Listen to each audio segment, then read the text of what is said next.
Bismillahir Rahmanir Rahim. Alhamdulillahi Rabbil Alameen. Wassalatu wassalam ala Sayyidina Muhammad wa ala alihi wa ashabihi wa barik wa sallam. Respected brothers, sisters, members of the Madina Institute, listeners,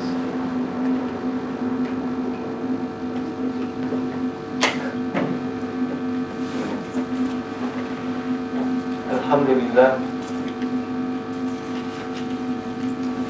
Alhamdulillahi Rabbil Alameen, wassalatu wassalam ala ashrafil anbiya wa sayyidil mursaleen, Sayyidina wa nabiyyina wa maulana Muhammad sallallahu alayhi wa sallam ala abduhu wa rasuluh. Respected brothers, sisters, members of the Madina Institute, and listeners of Radio 786, I greet you with the universal Islamic greeting. Assalamu alaikum wa rahmatullahi wa barakatuh. Alhamdulillah, alhamdulillah, we say shukran to Allah for bestowing us with this blessing, this blessed day of Jumuah. And I will start off this khutbah with a question to all of you. What is the first step in winning a war? Some would say the first step in winning a war is to know your enemy. Others say the first step is to have the right equipment, to have the right weapons, to have the right artillery. Others say the first step is to know yourself. And whilst all of these answers are important in winning a war, they are not the first thing.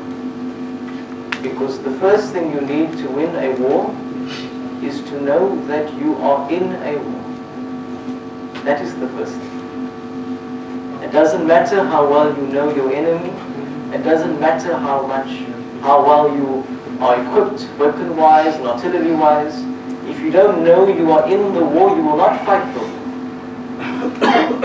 And we can extrapolate this concept and apply it in various other aspects of life, whether it comes to knowledge. Today I'll be looking at this concept in terms of health. The first step in becoming healthy is to know what is it that is making you unhealthy. Because if you cannot identify what is making you unhealthy, you cannot become healthy. But why is this question of health so important to us as Muslims? We know as Muslims, the greatest example to us as a human being is our beloved Prophet Nabi Muhammad sallallahu alayhi wa sallam. And our Prophet told us in a hadith, Al-mu'minun qawiyyu hayrun wa ahabbu ila Allahi min al-mu'mini da'if. Verily, a strong believer is much more lovable than a weak believer. A strong believer is more lovable than a weak believer. But what can we take from this statement? What can we understand from this statement? We can understand it mainly in two ways. We can understand it literally in the sense that he who is the most physically strong is more lovable than he who is not as physically strong. But you can also understand it spiritually in the sense that he who has the most iman, he who has the most taqwa is more lovable than he who does not have the most iman and the most taqwa. And that is essentially how I'm going to understand and work through and navigate this talk today, is to look through health in the avenues of physicality and spirituality. To look at physical health in combination with spiritual, and with physical health in combination with spiritual health, and see how we can balance the two. So when it comes to physical health, our role model, as always, as Muslims, is our beloved Prophet sallallahu alaihi wasallam. So we need to always try and adhere to his message and his life, how he lived.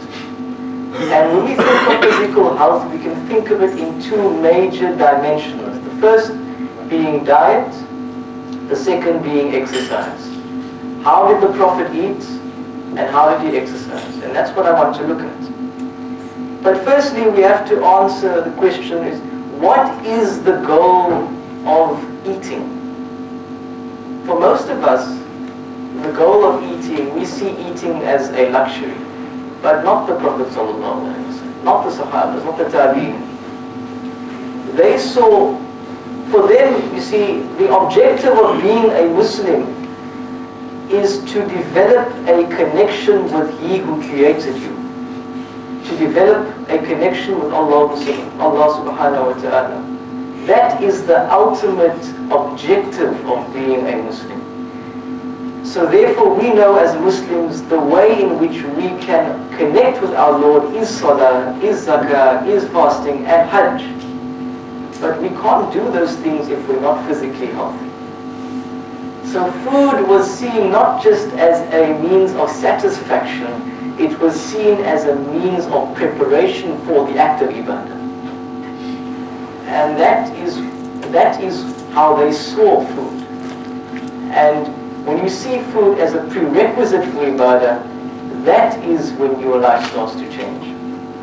And that's the first level of consciousness, to recognize why we are eating rather than what we are eating. Our Prophet encouraged us to eat in moderation. And this has been shown in many cases scientifically. And when I bring these scientific examples, I want to be very clear that as Muslims, we believe in the message of the Quran, we believe in the Sunnah. We do not need anything to validate the Quran and the Sunnah. The purpose of science is not to validate the Quran and the Sunnah. The purpose of science is to help us as Muslims understand the wisdom of the Quran and the Sunnah. So the reason why I'm bringing the scientific elements to these pieces of advice is to help us understand the wisdom of those statements, not to validate them. And I think that's an important distinction to make. Our Prophet encouraged us to eat in moderation, in the sense that overindulging in food can actually distract you from your divine purpose as a Muslim, which is to connect with Allah subhanahu wa ta'ala. The second piece of advice was our Prophet ﷺ ate whole grain food, and he made a point to eat whole grain food. And only recently science has shown us why that is actually beneficial. So when we think of consumption, when we eat food, we say, okay, when do you stop eating food? You stop eating food when you feel full. But that feeling of feeling full, is it your stomach? Or is it your brain? Science has shown us that that feeling of feeling full is actually an instruction from your brain rather than your stomach saying that you're full. So that's why sometimes as a person you'll find that even though you haven't eaten food, you've lost your appetite. And that's not because your stomach's full. It's because your brain has told you that you're full. It's made you lose your appetite. So appetite is actually something that is fundamentally controlled by your brain, not by your stomach. So why this is important to understand is that when you eat whole grain food, it tells your brain that you're full much faster than if you were to eat refined foods. And this is actually a natural mechanism for you to not overeat. Because by eating whole grain foods, your brain is told much faster that you're eating, and it actually stops you from overeating. And we said why overeating is a problem in Islam. And this is something that our Prophet did 1,400 years ago. And subhanAllah, only now we are understanding why eating whole grain foods is beneficial to us. Another thing that our Prophet encouraged was to eat with people and to eat in groups and to have conversations while you are eating. And I think there's two wisdoms we can extract from this. The first is that it shows us the importance of sharing. This religion of ours, this deen of ours, a big element of this deen is to share. Nothing is owned by individuals or people. Everything belongs to Allah, and we have a duty to share what we have with Allah. That's the first message that you can extract from the idea that the Prophet always shared his food. In fact, our Prophet says, the best food in the eyes of God is the food which has many hands. Now what does that mean? The best food is that which has many hands. He's talking about sharing your food, eating in company, eating with other people. The second thing you can extract from that statement is that when you eat with people, you eat faster or slower? You eat slower. And because obviously if you're eating by yourself, you're just going to eat the food, you've got to consume the food, everything's going to go in. But if you eat with others and you have a conversation with them, you eat much slower. And scientific evidence has actually shown us that when we eat food slower, our brain gets the message much more quickly that we are eating. And that actually stops you naturally from overeating. How amazing is that? And this is something that our Prophet has been teaching us. This wisdom comes from 1,400 years ago, alhamdulillah. Another aspect of diet that our Prophet followed was to fast regularly. We know our Prophet ﷺ fasted on Mondays and on Thursdays. But what is the wisdom of fasting on a physical and a spiritual level? On a spiritual level, it helps you to maintain your consciousness, sure. But on a physical level, it also has many benefits that only science has taken, that science has only actually captured in the last 20 years. In the sense that fasting, regular fasting, whether it's on a Monday or Thursday, actually decreases your chances of heart disease. And it also encourages weight loss. And it also reduces your resistance to insulin. Now those of you who know that diabetes type 2 is caused by your body's resistance to insulin. So if you reduce your body's insulin resistance, you're actually creating a preventative mechanism in your body for getting diabetes. That is how our Prophet lived in terms of his diet. But what about exercise? Did our Prophet exercise? There's a hadith which says, narrated by Aisha radiallahu anha, says, I raced with the Prophet and I beat him. Later when I put on some weight, we raced again and he won. There's other evidence in the sense that our Prophet encouraged archery, he encouraged swimming, he encouraged people to horse ride. So these are all evidences from our Prophet ﷺ which shows us the importance of engaging in physical exercise. And science only recently has shown us why exercise is important.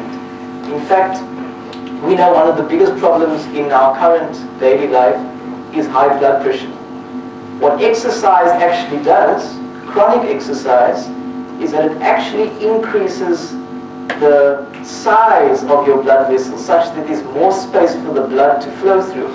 And what that actually does is that it decreases the blood pressure. Subhanallah.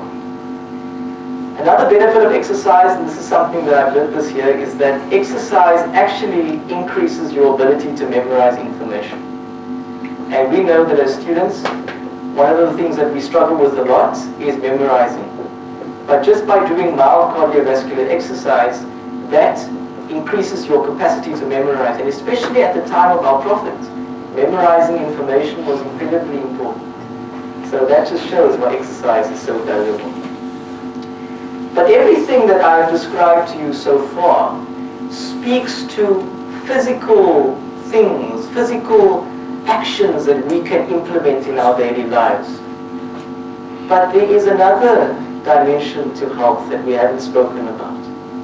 And that is the dimension of spiritual health. And to help understand this, I'm going to tell you a story. Let's say you go to the doctor and you have something wrong. The doctor, he asks you a few questions, he examines you, he does a few tests here and there, and then he gives you the diagnosis. Imagine if the doctor tells you, okay, we've picked up a problem. We've picked up a problem in your heart.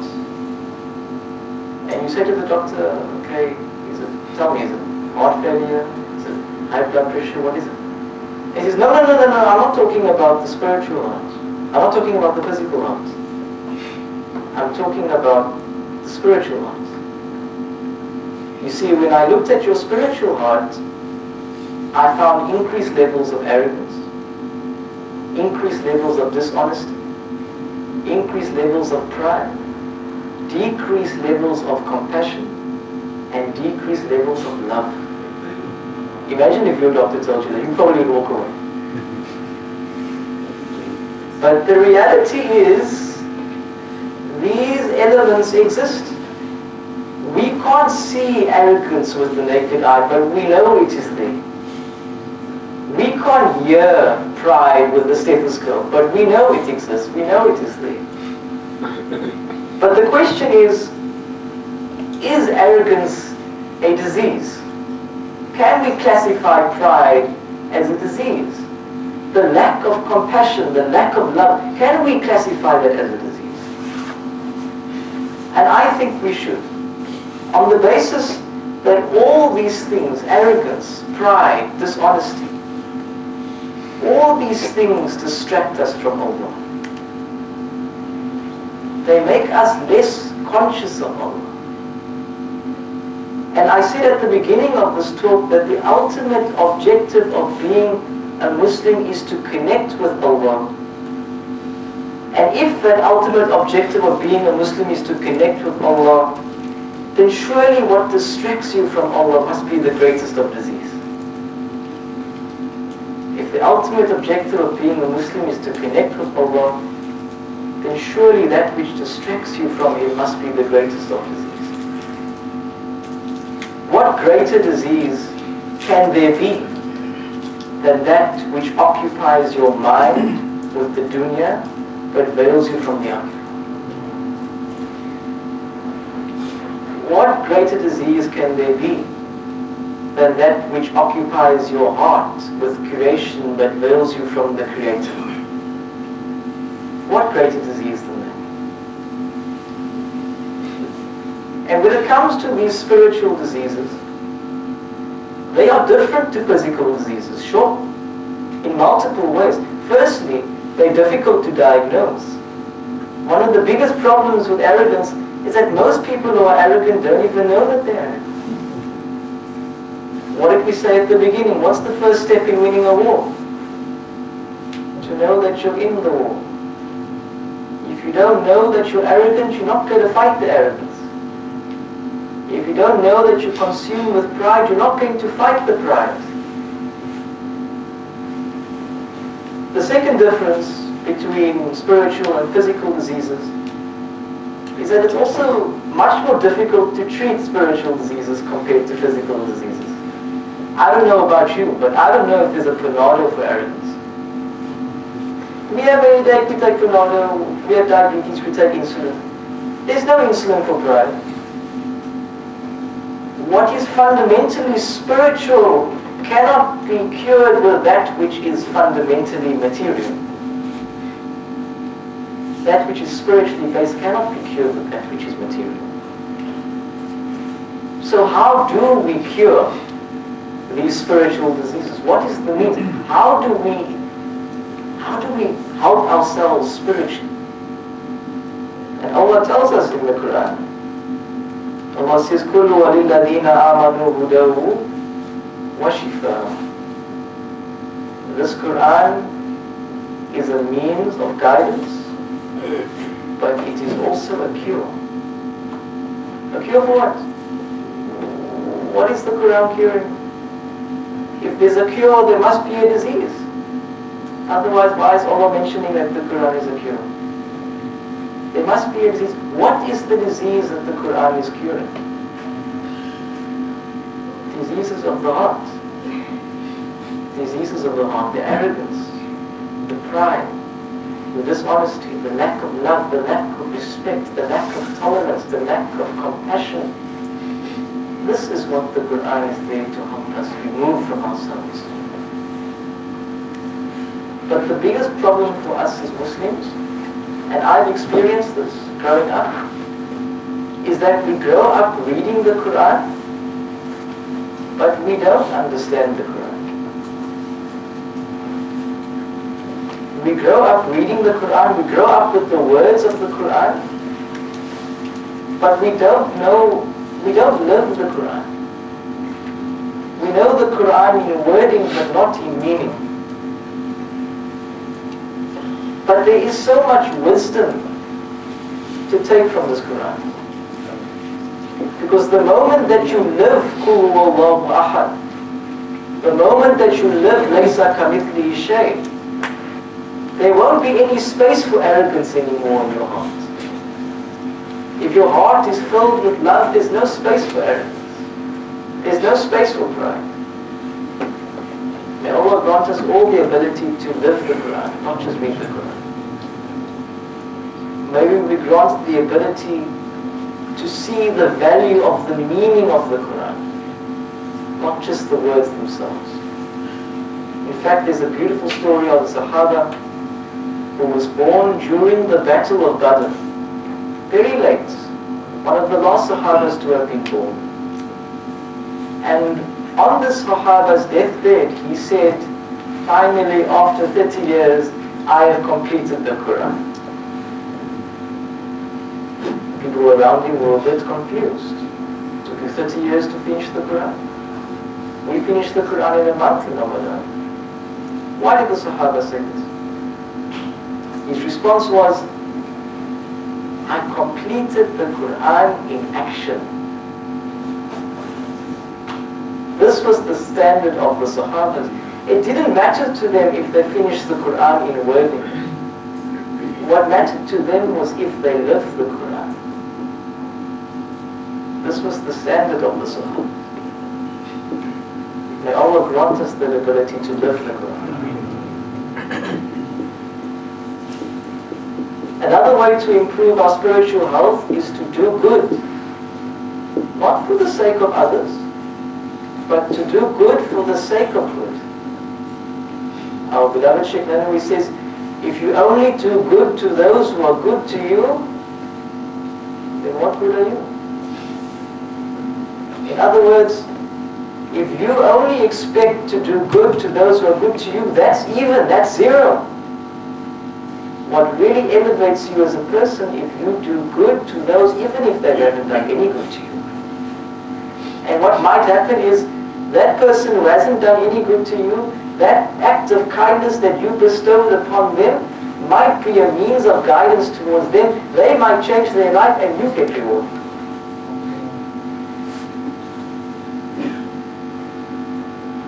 And especially considering that today is Women's Day, as Muslims, our deen teaches us to treat our women with the highest degree of respect and honor and ultimately love.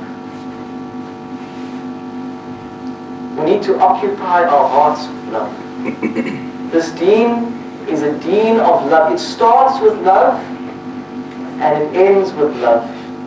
And if your heart is occupied with love, then there is absolutely no space for the spiritual diseases. There's no space for arrogance anymore. There's no space for pride. There's no space for dishonesty. But when I say this, I'm not saying that we have to be perfect as human beings. Because as human beings, as Sheikh Nanawi says, we are perfect in our imperfection and we are imperfect in our perfection.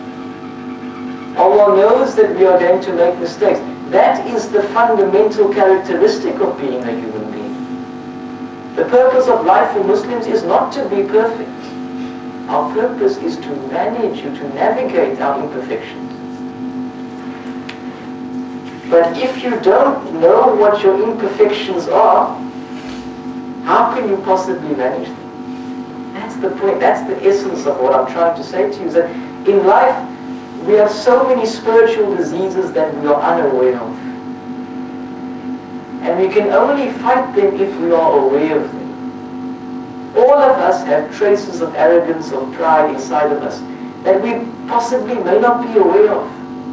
And the only way we can fight them is if we conscientize ourselves to those things. We need to live a life where we treat spiritual diseases on the same level or even on a greater level than our physical diseases.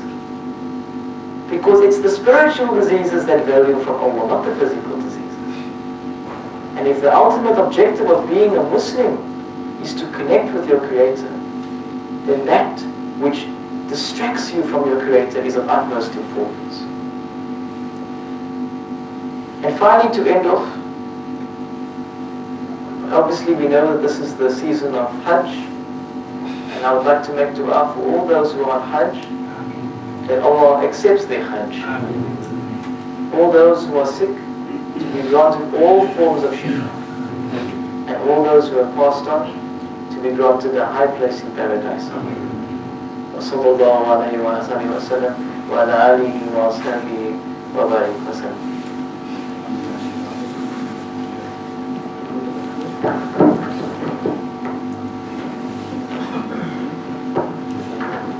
Jazakallah khairan to Brother Ilyaas for that wonderful talk. And Allah grant us all understanding, Ameen. Grant us Jannah Firdaus and keep us away from the fire of Jahannam, Ameen. So very quickly, just three notices and two reminders. There's a Back to Basics course every Tuesday, 7:30 to 8:30 in the evening at Masjid Al-Quds.